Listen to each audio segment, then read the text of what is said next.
چلنے میں ان کو آسانی کی، وہ بات الگ ہے، خلود فی النار تو ہیں ہی، وہ ہمیشہ ہمیشہ کے لیے جہنم میں تو ہیں ہی، لیکن جب وہ چلیں گے چلنے میں ان کو آسانی ہوگی، عذاب الگ ہے لیکن چلنے میں کوئی پریشانی نہیں ہوگی۔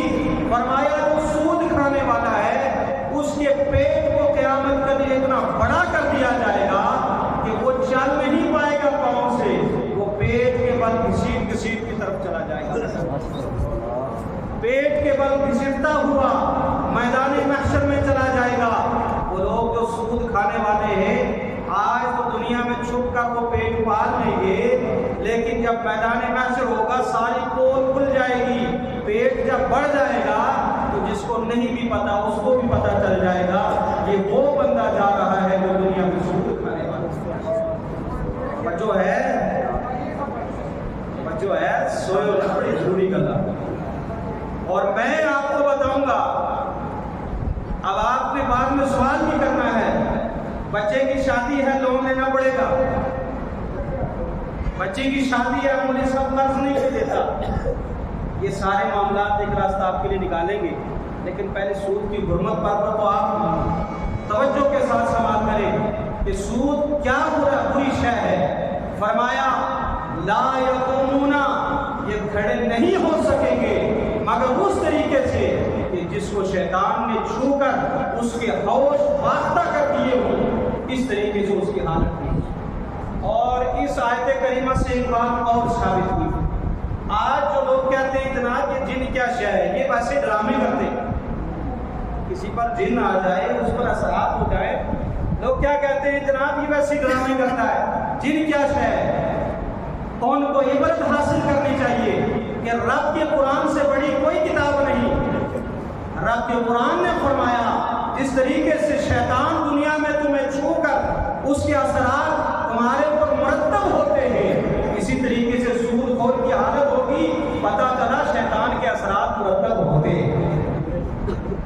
اگر شیطان کے اثرات مرتب نہ ہوتے تو پھر حدیث پاک کا کیا ہوگا کہ آپ کریم صلی اللہ علیہ وسلم نے ارشاد فرمایا لوگوں جب سورج نکلنے کا وقت ہو، جب سورج ڈوبنے کا وقت ہو، ایسے عالم میں اپنے بچوں کو باہر نہ نکالا کرو گھر سے۔ کیوں؟ اس لیے کہ آپ کو معلوم ہے حدیث پاک میں آتا ہے شیطان جب سورج نکلتا ہے اور سورج ڈوبتا ہے، وہ سورج نکلنے اور ڈوبنے کے وقت شیطان کے دو سینگوں کے درمیان ہی سورج نکلتا اور ڈوبتا ہے۔ ایسے عالم میں حکم بھی یہ ہے کہ آپ نے کوئی عبادت نہیں کرنی ہے، یہاں تک کہ قرآن کی تلاوت بھی منع ہے۔ کیوں؟ اس لیے کہ یہ مشابہت ہو جائے گی، ہم بندگی خدا کی کرتے ہیں تو شیطان اپنے سینگ کو سورج کے سامنے رکھتا ہے اور کہتا ہے دیکھو یہ بندہ سجدہ کر رہا ہے، مجھے کر رہا ہے۔ حدیث پاک میں ممانعت فرما گئی کہ کوئی بھی بندہ سورج نکلنے کے وقت، سورج ڈوبنے کے وقت کوئی سجدہ نہیں کرے گا، قرآن کی تلاوت نہیں کرے گا، کیونکہ شیطان ہمارا دشمن جو ہے۔ تو اس وقت میں ان اوقات میں سرکار نے فرمایا اپنے بچوں کو باہر نہ نکالو، اس لیے کہ شیطان کے اثرات مرتب ہو گئے۔ آپ سبحان اللہ کی بات پچھلی بار گلا سی کرنا پنکھا نہیں، آج پنکھے بھی ہے لیکن سستی جاتا ہے۔ پھر حدیث پاک، اس حدیث پاک کا کیا ہوگا کہ جس حدیث پاک میں سرکار نے فرمایا زیادہ دیر رات جب گزر جائے تو تنہا سفر نہ کرو، اس لیے کہ وہ جنات کے نکلنے کی جگہ ہوتی ہے، وقت ہوتا ہے، اگر وہ تمہارا سامنا کر دیں گے ان کے اثرات تمہارے اوپر مرتب ہو جائے۔ پھر اس حدیث پاک کا کیا مطلب ہوگا کہ کریم آقا صلی اللہ علیہ وسلم نے ارشاد فرمایا کوئی بھی سوراخ میں نہ پیشاب کرے گا نہ پخانہ کرے گا۔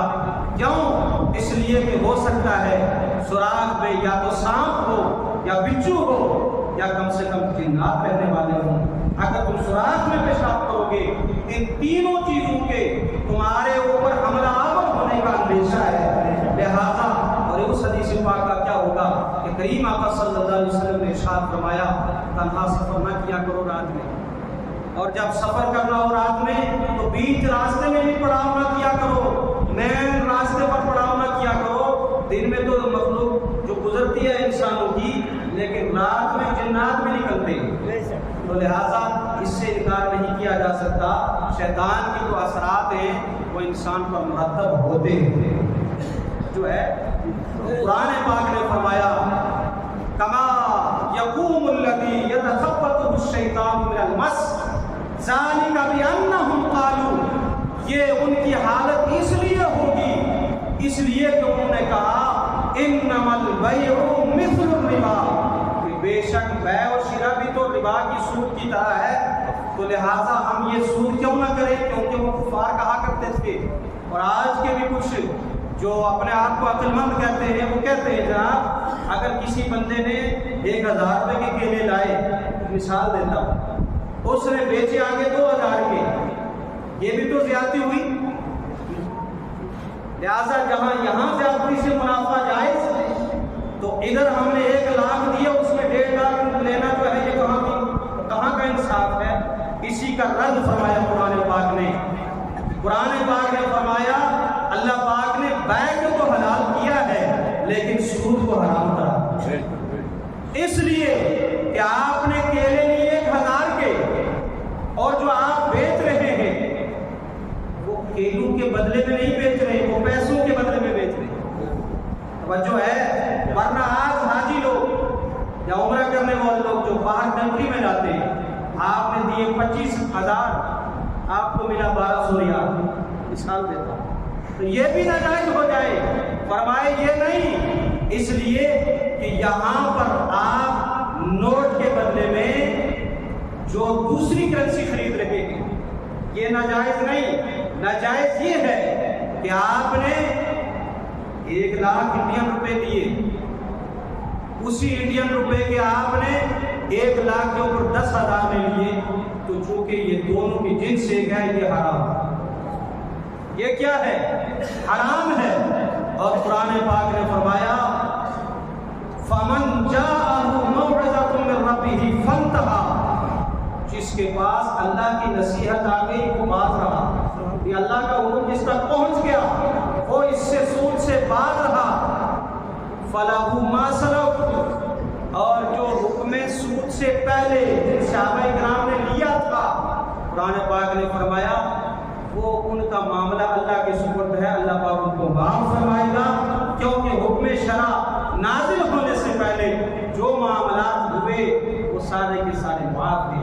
حکم شریعت سے پہلے تو شراب بھی حلال تھی، لیکن جب حکم ہوا تو جنہوں نے پی تھی اللہ پاک نے ان کو معاف فرمایا۔ تو سود جو معاملہ پہلے ہو گیا اس کی کوئی دلیل نہیں دے سکتا۔ قرآن پاک نے فرمایا وَأَمْرُهُ إِلَى اللَّهِ، اس کا معاملہ اللہ کی طرف ہے۔ وَمَنْ عَادَ، اور جو لوٹ کر آیا، یعنی کہ جو اس ناجائز کام کو پھر دوبارہ سے کرنے لگا، فَأُولَٰئِكَ أَصْحَابُ النَّارِ، یہی لوگ جہنم والے ہیں، ہم فیہا خالدون، اور یہ جہنم میں ہمیشہ ہمیشہ رہنے والے۔ لہذا آج کی اس محفل پاک میں بہت سارے باتوں کو آپ کے سامنے اجاگر کروں گا کہ جناب والا یہ بینک والا مسئلہ بھی اسی میں آیا تھا، جو ہم بینکوں میں سیونگ اکاؤنٹ ہے ہمارے یا LIC ہے، اسی طریقے سے بہت سارے فکس ڈپازٹ ہے، بہت سارے جو ہمارے یہ پیسے ہوتے ہیں ایک پر ہمیں حکومت اس کا دگنا یا تگنا یا انٹرسٹ کے ساتھ دیتی ہے، کیا یہ جائز ہے یا نہیں؟ یہی بات ہے جی، لیکن نیند نہ آئے تو میں یہ مسئلہ بھی آپ کے سامنے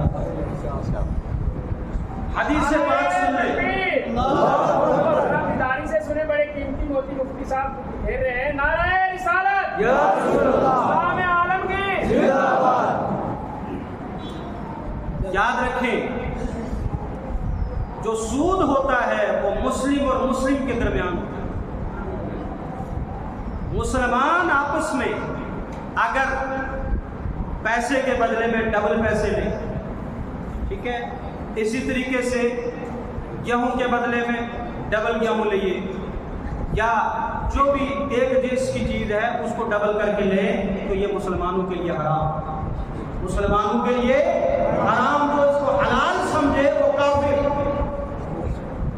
لیکن کریم آقا صلی اللہ علیہ وسلم نے ارشاد فرمایا لا ربا بین الحرب والمسلم، توجہ ہے؟ کوئی بھی سود نہیں ہوتا ہے مسلمان اور کافر حربی کے درمیان، توجہ ہے؟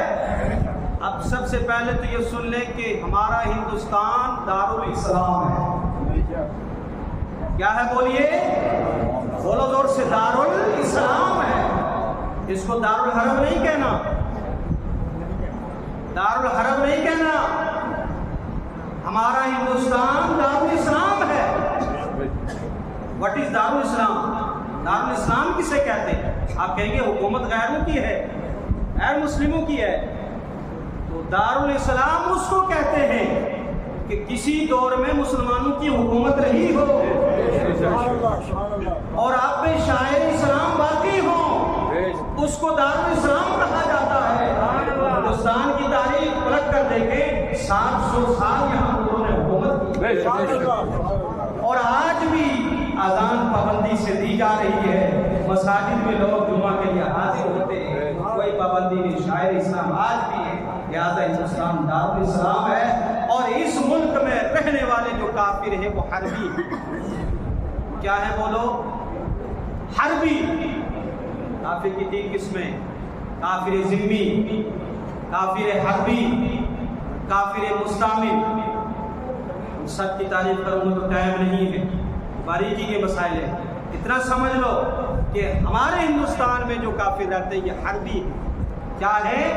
بولو، حربی ہے۔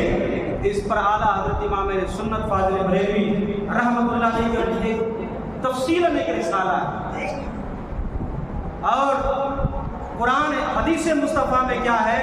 لا ربا بین الحربی والمسلم۔ سبحان اللہ۔